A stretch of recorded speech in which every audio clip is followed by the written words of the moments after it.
still got to spend money on marketing to be visible and put yourself in front of your customers. You can't just expect it. You can't expect them to find you without you talking out there. And I think for me, the important element with marketing especially is if you're really busy, that's when you should be accelerating your marketing. Yeah, I think everyone is guilty about not marketing themselves enough. You've got to go through some pain to really learn that lesson, and then hopefully you won't make the same mistake twice. You have to have a level of volume to understand what works, because something will over-index. A video will get 1,000 views when your average is 300. Okay, why? Don't wait for the perfect conditions, because there are no perfect conditions. Did you know that 93% of you are not subscribed? So if you could please do me a favor and you're enjoying the show, then subscribing would mean the world to me, and it would allow me to grow the show and continue to get larger and larger guests and continue to bring what's missing in marketing today. Thank you ever so much for joining me, and I'll enjoy the episode. Hello, my friends. I hope you're well. I hope you had a good day, evening or night. Today, we're back from a brand new episode of the podcast, and today I'm here with Gemma. Hi, Gemma. How are you? Hello. How's it going? Yeah, I'm really good, thank you. Yeah. I think marketing's an interesting space at the moment. I wasn't necessarily going to start here, but I think, is it an economic thing?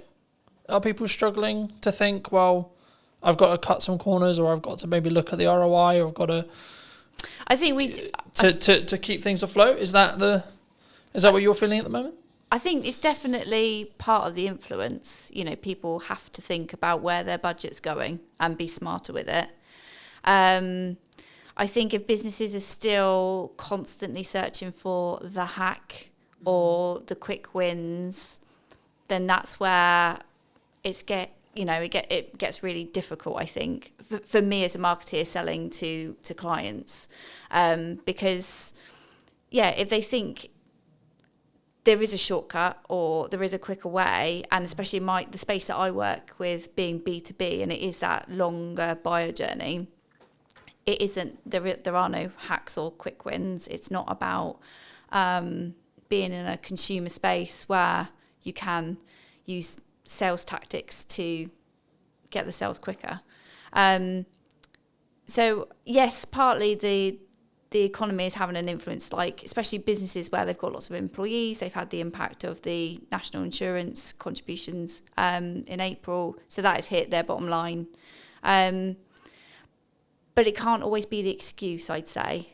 You know, the economy is going to go up and down.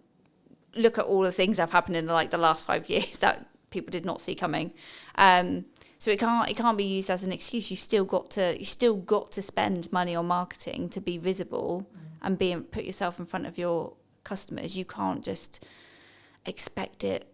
You can't expect them to find you without you talking out there. Do you think that a lot of businesses, especially the conversations I'm having with some clients, retainer clients, etc., like they want really strong ROI, right? Return on investment. They want that strong return on investment. Do you think, though, when it comes to marketing, that people...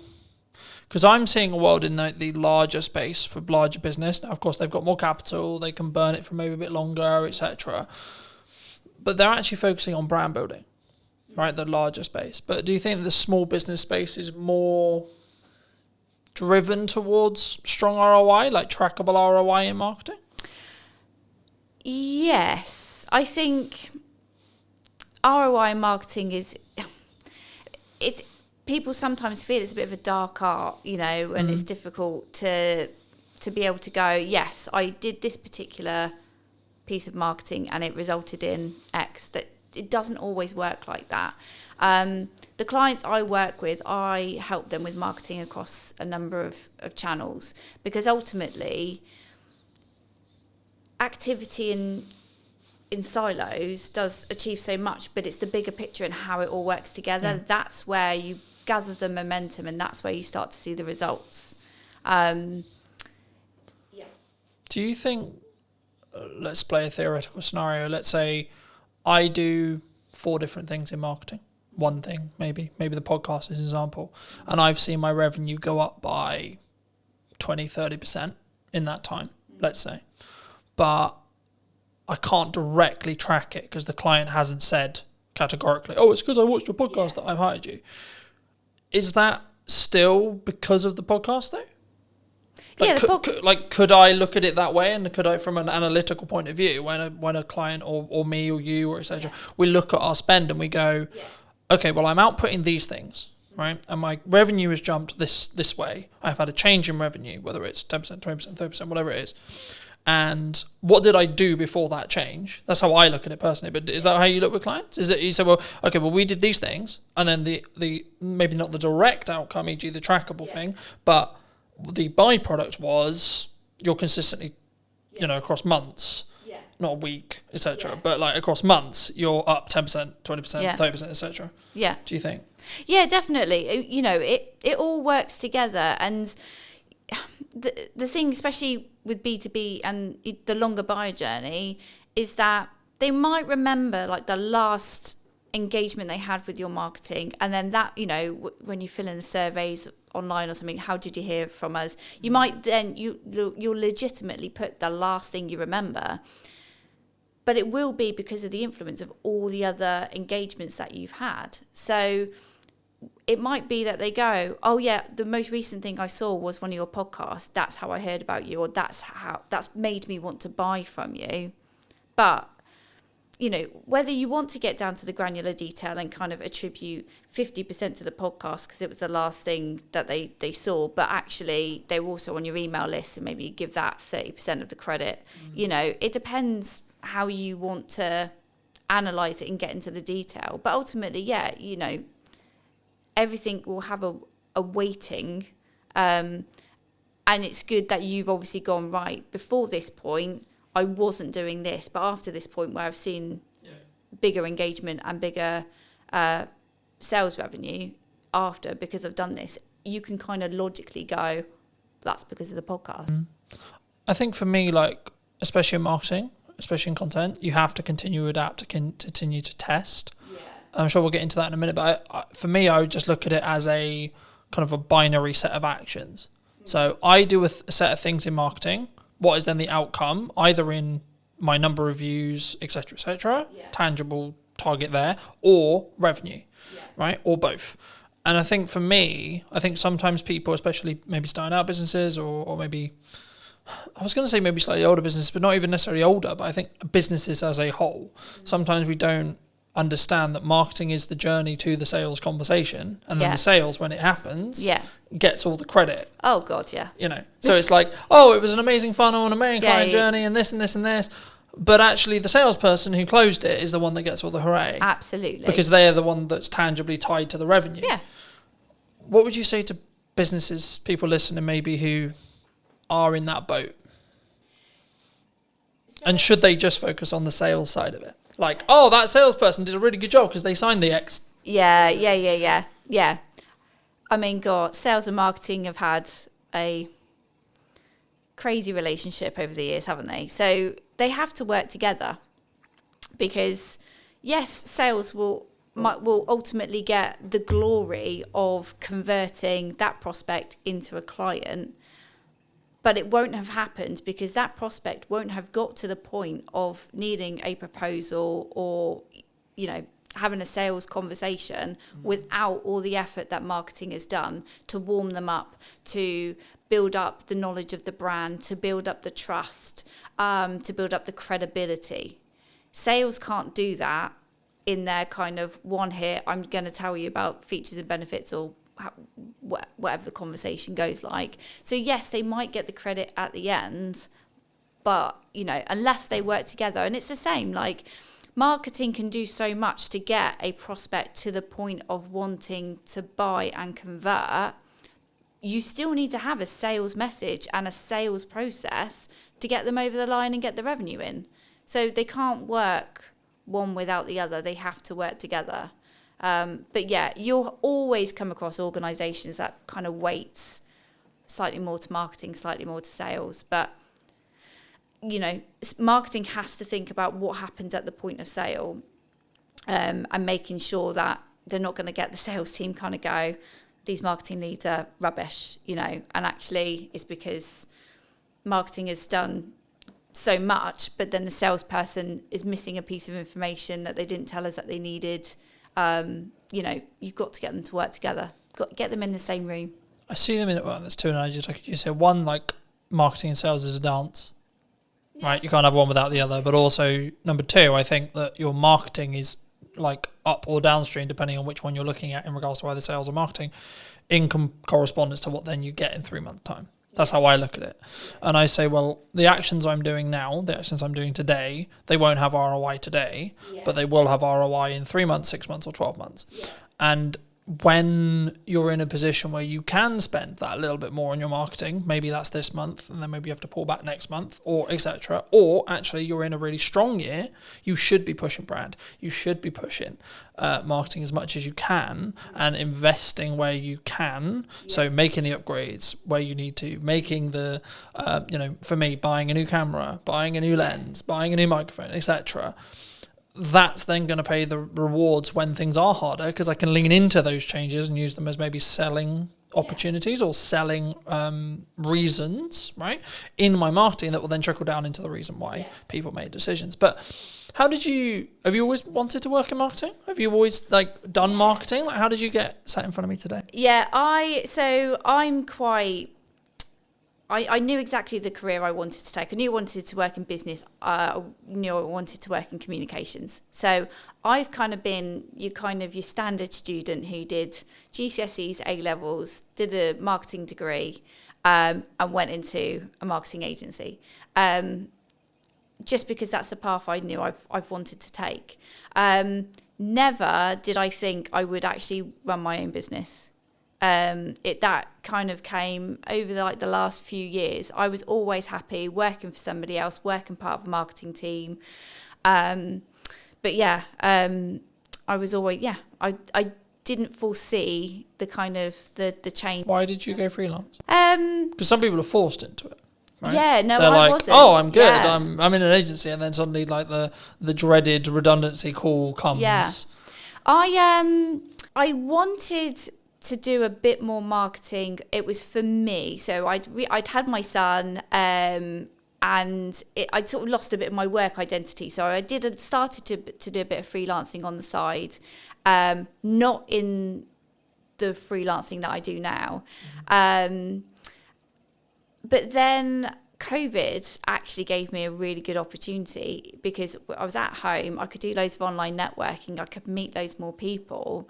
And that just gave me the opportunity to pick up a few new clients, work with some other marketeers. I had an employer that was absolutely fine with me doing my little side hustle, no problem. And then I got to the point where actually I think I wanted to work with more different people, feel a bit more valued. So I sort of crunched the numbers, picked up a little bit more work, and then it was like, right, this is the moment. Let's go. Let's switch it over. My employer actually did become a client, so I was rather sensible with my sort of dip into freelancing. So I had a plan. I had a bank of clients kind of ready to go, and then it kind of went from there. Do you think people, maybe in the current climate, I'm always hesitant when I say that, right? Because I've been in business nearly 10 years now, which is a really nice place to say. Yeah.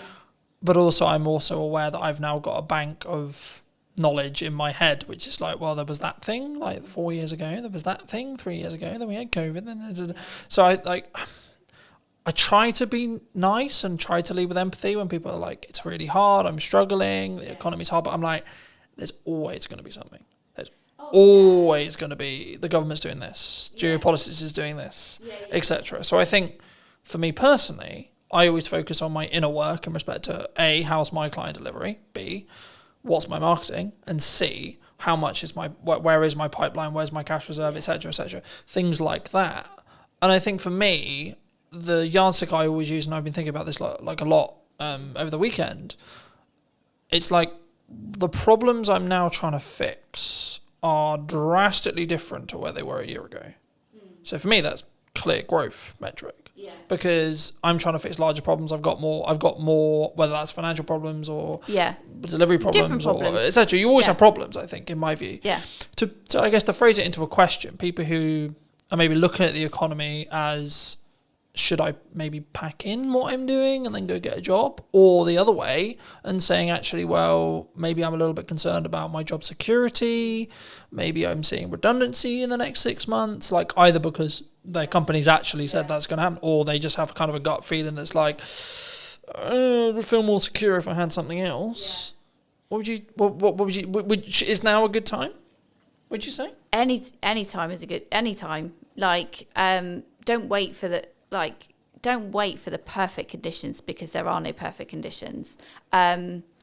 Employment, some people do look at it a bit more securely. There's more, law behind, to protect employees. I don't sit there and think, I don't think either or is more safer, freelancing or employment. I saw somebody post something the other day about, maybe I think they must have gone through a redundancy. And I just sort of commented to say, like, look, don't overlook freelancing, but also don't look at freelancing if you want to get some income in your pocket quickly, because it's not the quick result, unless you've got somebody that has got a project lined up, that they're going to be good payers. But I think that happens because you did the work 3 months ago. Yeah, no, that does. But that's what I'm saying. I'm saying, like, somebody that was like literally, okay, I've just been made redundant, I'm going to jump into freelancing, and it's like, that's fine, but brace yourself. You are going to financially, you're going to just, you need to live humbly. Yeah, and I think for me, the key for me, and the thing I've learned the last couple of years, is you have to live below your means within reason, regardless of whether you want to grow or not. Because if you're growing, that requires money, but also it's in a scalable fashion where actually if money starts to get tighter and you have to make cuts, then I'd rather be cutting the stuff I'm using to push forward rather than, I can't eat today. Yeah. I can't turn the heating on. It's interesting you say that, because at the end of last year, I had a couple of clients, they kind of fell out one after the other, and it was a little bit like, oh, this is getting uncomfortable. But it was a bit of a wake-up call for me, because I'd had lots of work come to me via referral, via other clients, but I could honestly say I wasn't doing enough marketing outbound to reach new audiences. So as sad as I was, and I was panicking, I knew I had enough money to pay the bills. That was fine.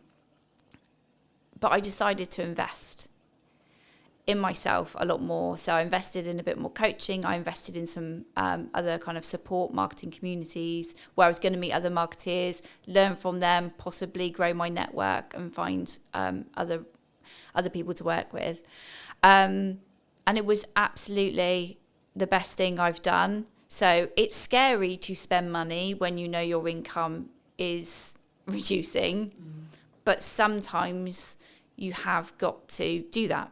You've got to invest in new systems and technologies and new ways of doing things. Yeah, I was going to say, I think it's like, what's your response? And I'm having this like constant concern, right? When things are going well, you should make wheat. Okay, cool. But then actually, maybe I've got runway of, let's say, 3 months. Or maybe 2 months, right? Or maybe a month and a half. Cool, right. Do I continue to move forward, continue to say, well, this is working, this is growing, and trust in that by the time I hit my end of my runway, I'll be fine, the work will be there. Yeah. Or I'll make the money, or I'll found a way through. In that scenario where you are, unfortunately, losing clients, the project work isn't there.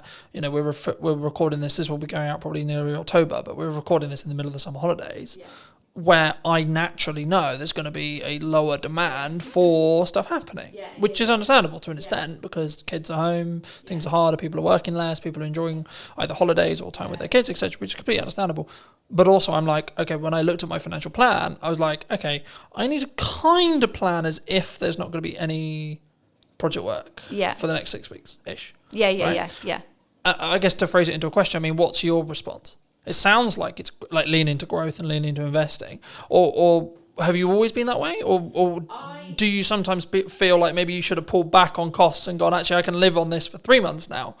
The interesting thing is, if you ask my husband, I am captain cautious. So I am not necessarily a risk taker. Like you mentioned earlier about sort of like living within your means. So I think you've got to be sensible, and it is. I guess it's a personality type, isn't it? So if you're somebody that really likes to live on the edge, and you're quite comfortable kind of going, it'll work itself out, then you might take more risks. You might spend more initially and kind of hope for the best. Know that it's going in the right direction. You're investing in the right areas. So for me, in November last year, where I had less clients, but I knew I had to do something different, and I knew perhaps I was probably hiding away from really putting myself out there. Because it is scary. It's scary to put yourself out there. I was going to say, did that come from like, I've overused the word insecurity, but I can't think of another word to use lately. It's like, but is it an insecurity within yourself? It's like, what if, because it's the classic of like, what happens if people comment nasty things or etc. Yeah. It's pushing yourself out of the comfort zone. So when I went into my freelance stuff, I had a bank of clients. I grew, quite quickly. I was quite fortunate. Maybe I use that word too much. I'm good at what I do. That's why people work with me. But I guess I was comfy. I had enough money coming in, but ultimately I didn't have enough of an eye on my pipeline. And so, and that was in like the first 2 years. So I've learned a lesson, and I'm happy that I've learned that lesson. I don't think there was any other way I was going to learn it. Like, nothing was giving me the kick up the bum to focus on my pipeline. So when you say focus on your pipeline, what does that actually mean in tangible terms? What are you doing when you're focusing on your pipeline? In terms of having more conversations and lining up potential new clients, new work. So you're in sales? Yeah. So I think there's sometimes a misconception when we look at pipeline, which is like, I'm going to push marketing really hard. Because that is a approach to get more pipeline. My answer is yes and. Right? Yeah. Yes, and you should be doing more marketing. Yes, and you should be doing more outreach. Yes, and you should be connected with your clients. Yes, and you should be adding more value to your clients. Yes, and you should be trying to go above board for all of the clients you currently have. Yeah. When things are good and when things are bad. Mm-hmm. Because the result is identical. But I think if you can financially plan it and or plan in such a way where actually absolute worst case scenario, you probably got close to 3 to 5 months, you're going to be fine either way. Because if you think about how long that time actually is in regards to actionable things, it's so unlikely, if you look at probability, that you're going to then not have any other work within that window of time if you're doing all the right things. Yeah. You would, what I mean? Like it would fill me with a sense of, okay, actually I'm going to be fine. Yeah. But also I think that comes back to the level of resilience you have, the level of experience you have. And this is one of the issues that I think maybe for starting out freelancers maybe have, is they don't have that evidence in their brain to go, when my back's against the wall, I need to make money. I know I can go in what I call going into the trenches, which is I'm going to have 15 cold outreach messages a day. I have stages. Like for me personally, I have seasons or stages, depending how you look at it, depending on where I see my pipeline, where I see things. When things are good, I lean into marketing as hard as I possibly can and try and add as much value in a short window of time. When I know that potentially I'm about to go into a season where I need to make sure things happen, like say like money hitting my account every month, then I'm like, okay, we're going to change gears now. Right? And I will potentially change the content a little bit, and it will be a bit more pushy, not salesy, pushy in respect to, hey, remember me? But also what I'm doing in the background of that is sending 10 to 15, maybe 20 DMs a day. I'm calling old clients. I'm going back through my old list, etc. to go, hey, what's going on? How's it going? For people who maybe are listening to this, how could someone approach it, would you say, if they are in that position? Because it depends on where you are, I think, in business. I think you've got to make yourself as visible as possible, and just put yourself out there. Be confident, be yourself, but put yourself out there. And I would say get out from behind the screen. So it's great if, you're doing all your digital marketing, you're sending your DMs. Hopefully you've built your email list and you're reaching out to them and saying, hey, I've got availability right now, grab it. But also it's being seen in person as well. Just try and be in as many places as you can. If you're really like, I need to get some money in this month, you've got to, and be honest. Like, I don't think there's any shame in anybody going, hey, I've got a gap right now. I need to make some money. My skills are going unused. Like, just be honest, because there are lots of people in the same situation, and like there's no shame in there's no point lying and going, oh yeah, I'm fully booked until next year, when you're not. Like, that's not paying your bills. So yeah, I think for me there's a couple of layers there. The first is, if you're in that position, you need to get yourself out of the hole short term.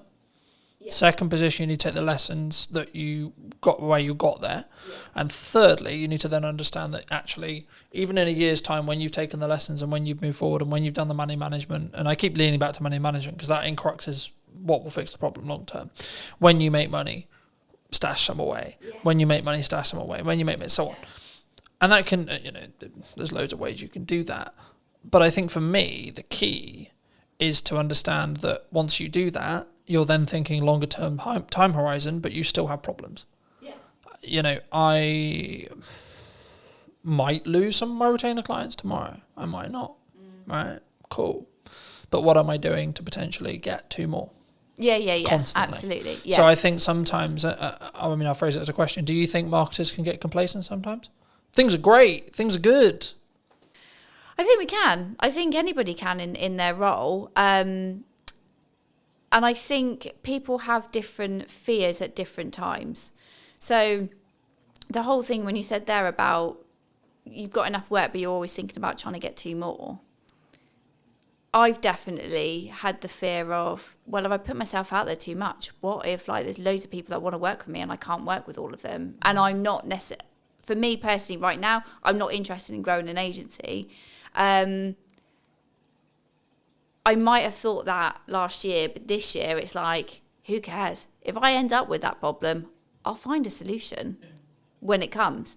Right now, that isn't, it's not a fear to worry about, Right now, it's all about having those conversations and keeping visible and reminding people. I had a client that I now work with this year. We had a conversation 12 months before, and it wasn't the right time for her to work with me. And then as soon as she was ready, she comes and has a chat, and that's it. And then we're working together, and we started working together on one particular project, and that project has grown, as a result of continuing to have these conversations. Do you think, I've always looked at it from more, in some ways, I've seen myself as very unique in the respect of how I market and what I do. But also I've seen it on the other side, which is what I would call more traditional marketing agencies, where they sell marketing service, but they only market their own business when they need work.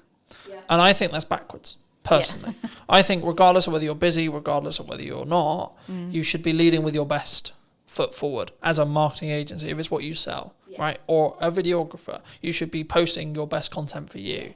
You should be having the podcast, and you should, and look, I always focus on, for me personally, everything I do is 1% improvement, right? Little thing, how can I tweak the lighting? How can I make it look a bit better? How can I make it sound a little bit better? Etc. And sometimes that has a cost implication. And sometimes that's an uncomfortable cost implication. But I'm always like, is it going to make 1% improvement? Yeah. Because if I plan it in respect to I've got 2 months, let's just say, for example, 3 months worth of runway, by the time that 1% compounds, I'm going to be fine anyway. Yeah.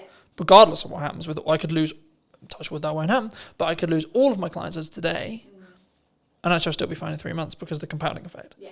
Because as long as I've got enough cash to live that runway, then I'll be fine on the other side. Yeah. Do you think, is that common in marketing? Do people take their foot off the gas for their own stuff because it's just a application of resources kind of question? Yeah, and this is the reason why I'm a freelancer and people work with me, is because they might give marketing their best effort when they're really motivated. Like I say, they need the sales, they need the income. They win all that work, and then as soon as client delivery needs to focus, marketing, then they take their foot off the gas, and they're like, oh, we're fine. And then as soon as they are then at that next stage of growth, or clients have left them, they then go, all right, well, we'll just switch marketing back on. But that's not how it works. So everyone is guilty. I think everyone is guilty about not marketing themselves enough. And I think you've got to go through some pain to really learn that lesson, and then hopefully you won't make the same mistake twice. But yeah, it's not uncommon for people to ease the pressure on marketing, to kind of, just let inconsistency just kind of bleed in. And that's when you then got to make a decision. Either are you doing your own marketing, or you need to really sharpen the tools and focus, or you need to outsource that to somebody who can do that for you so that you can put your attention on the other areas that are needing your attention.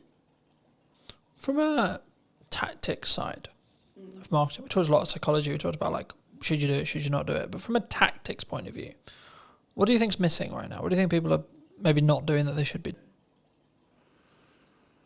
That's a good question. I think they're still looking for like the hack, the shortcut. I think they're still kind of thinking, do I really have to do all this? Do I really have to put this effort in?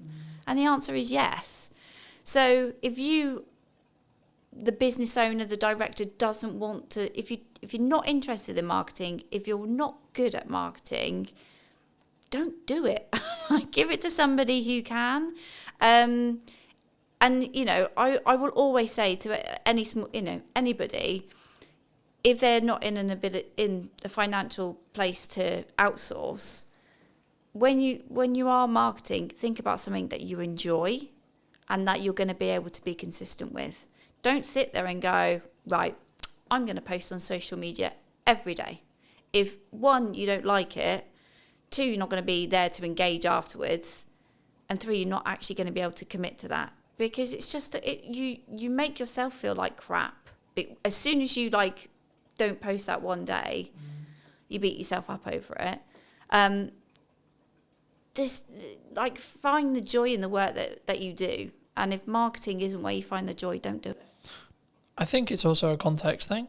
Like some days I'll post 6 times, other days I'll only post once, right? And it's tangibly, am I in my office or on my office or on my computer? 1. Okay.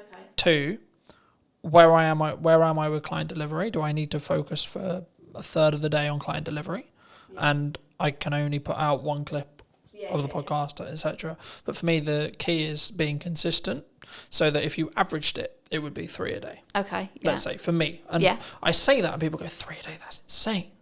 Yeah, but I have a system. Oh, but you've got different channels as well. This isn't like... Well, no, that's on one channel. Oh, okay. Fine. Right, so if you times that across 5, then we're talking 15 a day. Oh, okay. But the key is I've built a system. We're recording, to give you a very key example, I don't need to, at the end of the summer, record probably for most, I could probably not record until November and still have a weekly podcast. Yeah. Because I'm so far ahead. Yeah. Now, the issue with that, of course, is if we're talking about current event stuff. Yeah. If we're not, which 95% of my podcast isn't current events, I've got other content to talk about current events, but most of the stuff I have in podcast conversations is workable and will be workable in 6 months to 12 months. So actually, by me batch recording, I'm just banking as much as humanly possible. Yeah. So then if I get really busy with client work, if I have to fix problems in the business, if I have to expose these on, I then don't have to allocate resources and time necessarily into the podcast, or I can limit that cost on a month where it is a bit tighter because I'm so far ahead. Yeah. But the key is I'm focusing on the consistency. So, and this is where I've used the analogy of you need to make the hay while the sun shines, because if you don't, you'll just be left with sludge. Yeah. And I think for me, the important element with marketing especially is if you're really busy, that's when you should be accelerating your marketing. Yeah. Because then you're actually going to, and even if you don't have capacity, right? So let's say I don't even have capacity, I still am going to push hard on marketing because I want demand in 3 months. Yeah. And actually, I trust that by the time I finish those projects, if I've pushed with marketing, I'll have some stuff left. I'll have some people who are ready. And just being honest with clients and saying, look, I don't have the availability until September. Yeah. I don't have the ability until October, November, December, whenever it is. Yeah. And saying, cool, can we book something in? Can we get a pre-production call? Can we get a discovery call in? Yeah. Cool. But also understand that actually a project that you quoted and you alluded to earlier where you had a conversation a year ago, I've just finished a project started a project, last week. I had a pre-production meeting for that I initially quoted about 3 months ago. Yeah. Right?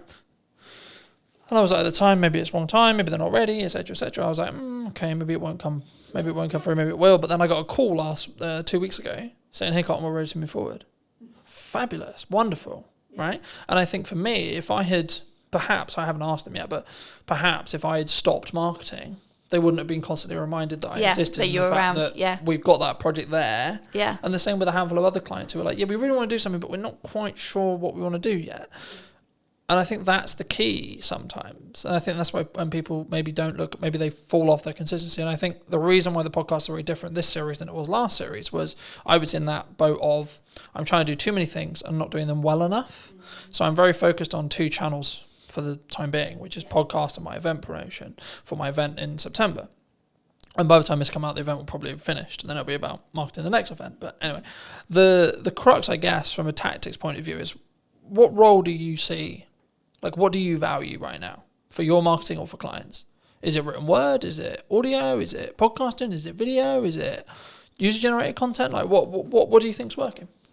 I would say I hate to start with it depends, but it does depend on the client. Yeah, so let's talk about what I'm doing right now.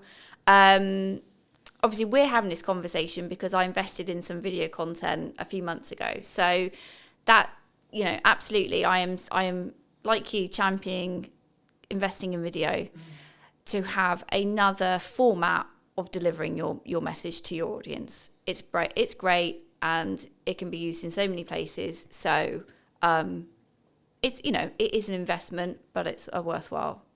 And also networking in the right places. So there's lots of different networking events out there. Some you might like, some you might not. I always say to people, like, it's about finding the right kind of event that you enjoy. It's got the right people there. Because ultimately, don't go to a networking event where it is just a cup of tea and a natter. Like, you do need to meet people and build relationships. It might not. Don't ever go into a room and think, right, who's going to buy from me today? Because that's not what it's about. It is about growing. Yeah, exactly.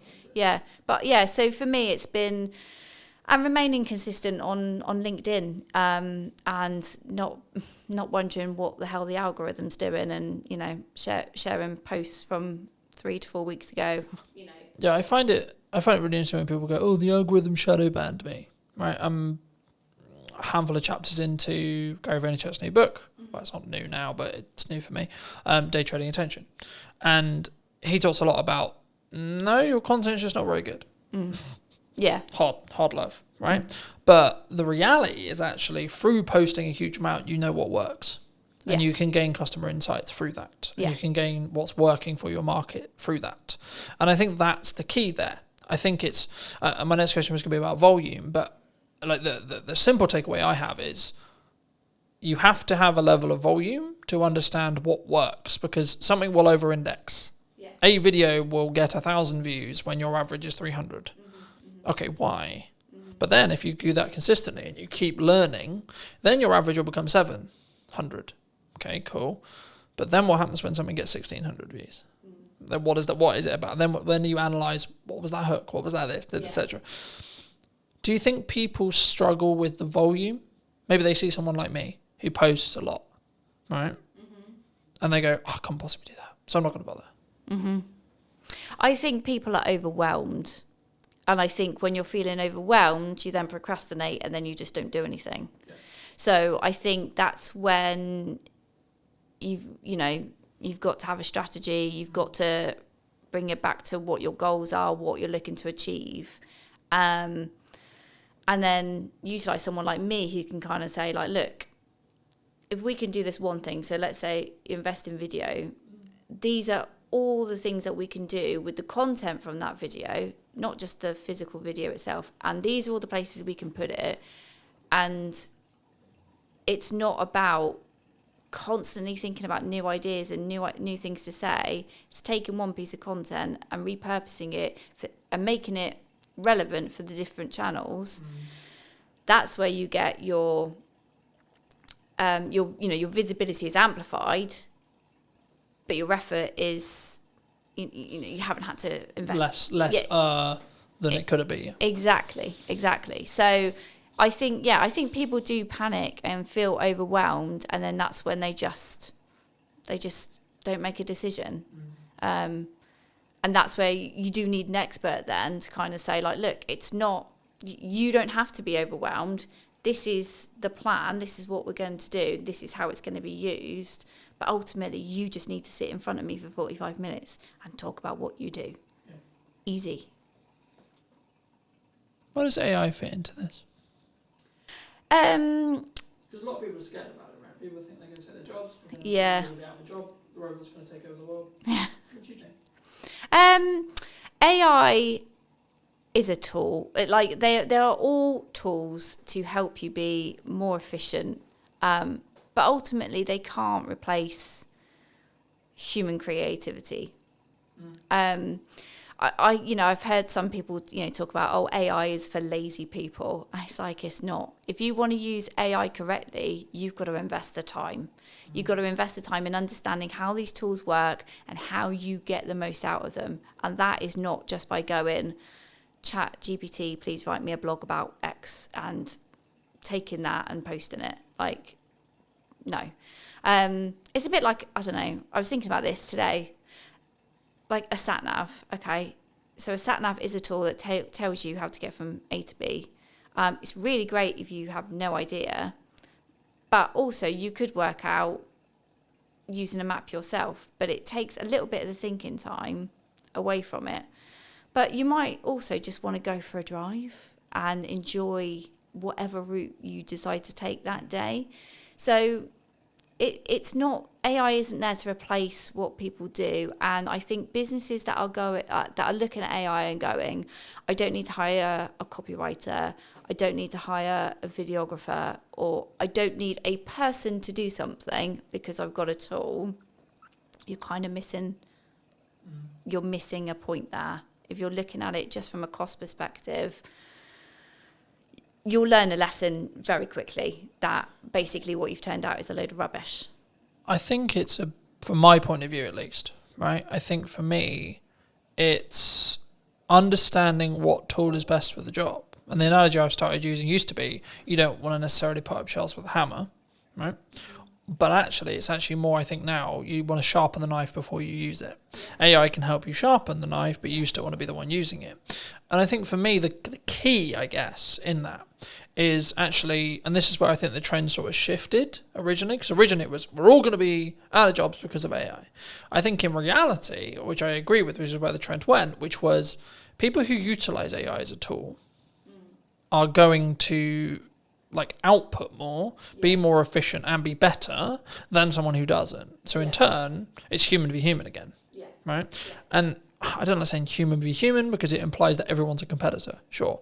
But for me, it's actually more about it's you v you and focusing on that mindset, just on a mindset shift really quick. But for me, I see AI as maybe a leveler or a tool rather than, it's going to take my work. If you're in a corporate landscape and your client's looking at you and saying, we need to cut some costs, or we're going to cut some costs and we're going to get an AI agent to do the thing you were doing. Okay. Ask yourself what you can control about that. The answer is probably not much. And then ask actually, well, did the client actually value what you were doing as much as they probably should have done, or actually, in the nicest way possible, are you actually that good?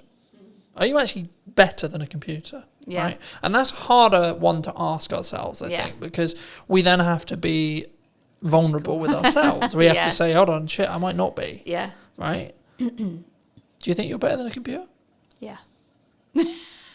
Yeah, because the computer And if so, why? Well, the computer hasn't got all that experience that I have picked up and all those situations and scenarios I have been in where I've had to think, what we're going to do about this problem, what we're going to do for this campaign, and pivot and react. It's not, that's not what AI is built to do. But AI is built to do what you tell it to do.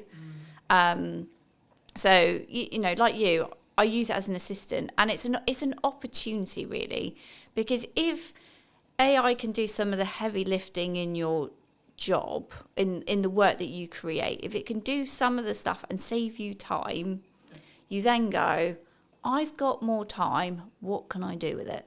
And whether that is I can take on a new client, great, more income, or I can upskill in something else. I can use my brain in a different way. And I think that's the way I'm sort of looking at it. I think for me, there's a couple of ways that you can think about it in general, right? And I think you can tell a lot about how someone looks at their business when that you ask them about what happens and how they feel about losing a client. My perspective personally, as someone who's been in business for a while, long enough to, I would hope, know what I'm doing, I would say there's a couple of ways you can look at it. You can go down the road of, that's a shame, but I added the value I could, I did the best job I could. And if you're being honest with that, then actually, what are you worried about? Because if you genuinely did the honest thing, and it might just be they have to cut some spend to stay alive, and you happen to be the thing on the cutting block. Now that you can go into the psychology of how much they value it, and if you want, sure. So there's that approach. A. B.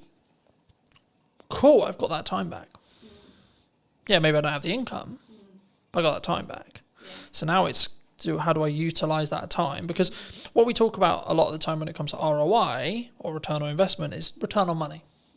We don't necessarily talk on return on time, right? For me, as I've looked and learnt more from really successful people, the thing they always focus on is time. Because money, yes, you need it, but the more you have, the longer runway you have, regardless of your expenditure level, right? So the more expenditure level, the more you need to have a longer runway, etc. If you're living humbly, then you have a longer runway with less money. But you still will have the same amount of time. Me and you will have the same amount of hours a day, right? How we utilize those, how we use AI tools to optimize, work smart, not hard, but also the thing that people get wrong about that saying, in my view, is you're not working hard and smart. So if we both work at the same amount of hours, but I'm working smart hard and you're just working hard, I will win. If you're working half the hours, but you're working smart and hard, and I'm working double your hours, I'm also going to win. Because I'm not just outputting more, I'm also working smarter and then harder on top of that. So I have a volume metric and then a optimization metric as well. I think the key sometimes what we do in marketing and sales is we don't necessarily look at, it is a volume game, it is a quality game, but you get to those results, as I was alluding to earlier, through volume, because you don't have metrics otherwise. We can sit here theory, right? We can say, this is a good idea, this podcast is going to do really well in theory.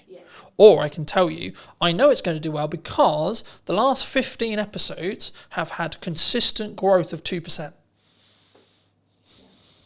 Okay, so now I know by the time this comes out that it will be however much further down that line, as long as I continue the trajectory and continue the learning that I've got. But also people, what they don't count in when they have a podcast or something like this is also the knowledge they gain from the guest and the knowledge exchange we have. So actually what I'm doing is I'm creating content out of it so I can like go to many, but also in our one-to-one conversation, you might say one thing to me that I might go, actually, hold on, I could implement that. And actually, what's the knock-on effect there? So it's not even, because I think sometimes we go, oh, it's got 3 views, right? Especially when you start out with a video. Oh, it's got 5 views. Does small numbers of views matter in marketing? In an ideal world, we want thousands and thousands, right? But yeah, like you want that, but don't ignore the fact that there's lurkers. Like that, you know, not everybody who sees your content goes, I'm going to indicate to you that I've watched this video, that I've done something that, you know, it's resonated with me, it's given me an idea. Not like people do on the periphery, observe from the background and go, okay, yeah. And they don't show up in the engagement, you know, and if you just only focused on, you know, analysing your engagements, comments, likes, all that kind of stuff, you go insane. You know, you need to be having the conversations outside of it. So yeah, okay, people might have looked at it, but what else are they doing? How else are you engaging with them? And that's where it's like, you can't focus on one channel. You can't focus on posting one video. Like, those 3 people might have seen it, but what else have they seen? What else have they digested? What else have they taken on board? And are you going to talk to them? Because that's the other thing, is like, this is not one way. Marketing is not one way. You have to create that dialogue, find out, dig deeper, get them to know you. It's like, today we're here, but we had a conversation before. So it was great to, understand what we were both thinking, have a, chat around a conversation, so that you obviously felt like, oh yeah, I think Gemma would be interested on the podcast. And I obviously feel comfortable being interviewed by you. I think sometimes, I think it depends on the context, right? Like, if you're fortunate enough to get a guest who's, quote, high profile, and they've done 100 million podcasts, and they're very good at very quick rapport building, different conversation. But also, to be fair, you may not have a longer term relationship after that podcast episode. Because in most cases, they're there to film their half an hour section with you, or 45 section with you, that they're also going to use as content. And then that's it. That's the transaction. Cool, I'll come on your show, but I'm going to film it so I can cut it up for my socials. Cool, sick. But actually, potentially what we're doing is what I've now replaced networking with. Because in the nicest way possible, networking is incredibly good when you're not time poor. When you're incredibly time poor, it's not overly efficient unless you're in the very targeted specific room, and that's specifically what you really enjoy doing. Everyone thinks, well, some percentage of people think I mock networking. I did networking for nearly all of my business, and I still do now. I do it slightly differently now because I'm very focused on content delivery. But the reason why is because I sell content delivery service. So for me, the highest return on time, energy, and resources is content delivery, because it allows me to hit every single bucket I want to hit. But also, something which I was doing when I was networking and doing content, and this was I was doing them all poorly. Instead of doing one incredibly well and getting reap the rewards of doing those things well, I was actually trying to do all of the things really badly. So I think maybe as a takeaway, do you think people should do lots of things? Or do you think people should just focus in on, actually, I really enjoy talking to people, so I'm just going to go to networking and talk to people? I think the joy, doing something you enjoy is one part of it. So don't, if you're doing something in marketing that you really feel uncomfortable and it's not your bag, find another way of doing it. And if that's outsourcing, or like if you've got a firm of people and somebody else really enjoys networking, make them the person that represents the firm out in public. Oh, I just lost my thought then. So you were asking me about should they do lots of things? Should you do lots of things? Yeah. Or should you just narrowly focus on? So I'll give you. So Alice Mosey would say you just do content.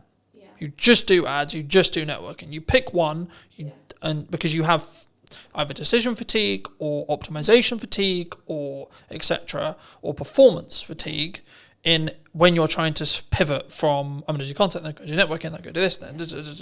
So yeah, my answer would be no. Don't just put all your eggs in one basket, because I don't think that's efficient. And again, with my B2B buyer's hat on, they won't make a decision. They won't get to know you just through one channel.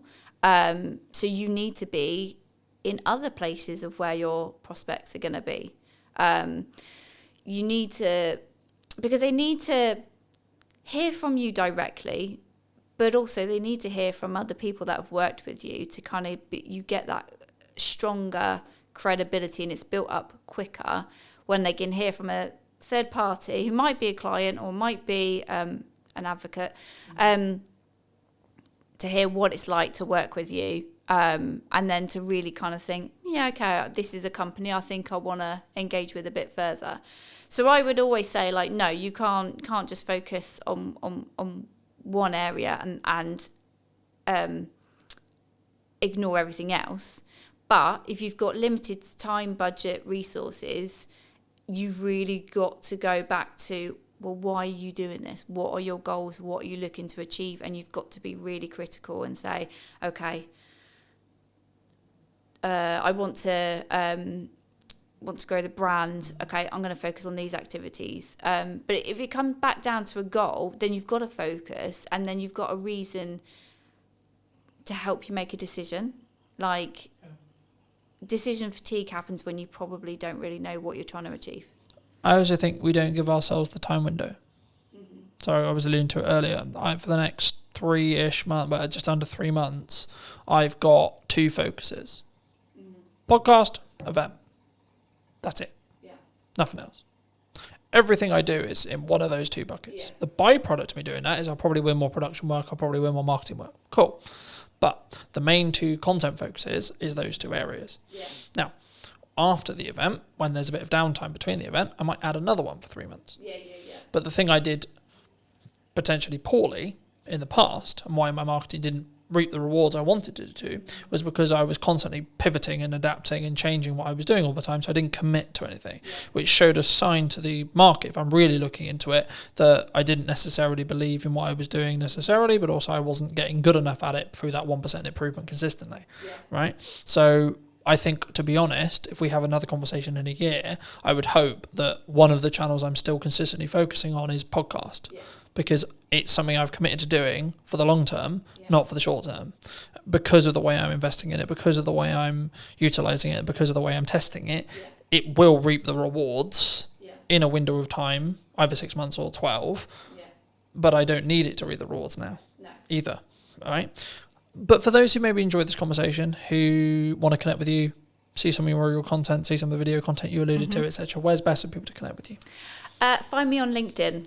That's where I am in my professional self. That's my main channel. And you can also obviously go onto my website. I do have a newsletter, so I don't bombard people. I send a semi-frequent newsletter, sharing tips and advice, and explaining to people how they can work with me. Fab. And I always like to end the show by asking, if you were going to talk to yourself 10 years ago, 5 years ago or 15 years ago, what advice would you give to that, Gemma? Oh God, if we went 10 years ago, my life was totally different, and I would tell myself, be more confident and value yourself more, because I think it was like one of the other questions you sort of mentioned before about like what have I sort of like learned, and it's like I've learned that initially at the start of my freelancing journey I was massively undervaluing what I do, so it is definitely confidence and just fucking go for it. Thank you so much for the time, Gemma. Thank you. It's been good. And if you did enjoy this episode and would like to see more like it, then I'll be back next week with a brand new episode. So why not be subscribed and let me know what your thoughts are in the comment section down below. And I'll see you very, very soon.